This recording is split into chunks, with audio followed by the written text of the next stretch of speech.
1 ଲକ୍ଷ କୋଟି ଟଙ୍କା इन्वेस्ट कर वेदांत ग्रुप ओडिशा रे। दर्शक बंधु खबर टी पूरा जानापी हेल्ले भिडियो पूरा देख। दर्शक बंधु गत काली माने गुरुवार दिन गोटे मीटिंग होता श्री मोहन चरण माझी सहित वेदांत ग्रुप रो मालिक श्री अनिल अग्रवाल से मीटिंग रे किसी एपरी मीटिंग जो होता से फाइनाल जे वेदांत ग्रुप जे कि ओडिशा रे आपण माने जानिचंती तार वेदांत ग्रुप रो झारसुगुड़ा रे बहुत बड़ स्टील प्लांट अच्छी से माइनिंग इंडस्ट्री पर जनाशुना से वेदांत ग्रुप ओडिशा रे 1 लक्ष कोटी टंका एबे इन्वेस्ट करिवो।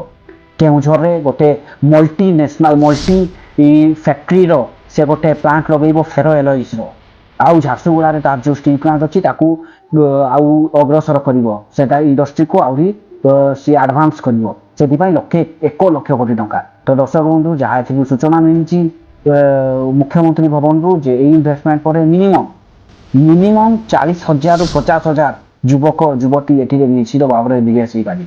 दर्शक बंधु जदि खबर आपको भल लगी था तो निश्चित भाव में लाइक करूँ आउ मोहन चरण माझी पदक्षेप आप कौन कहवाई चाहते कमेंट कर निश्चित भाव में जनातु। नमस्कार।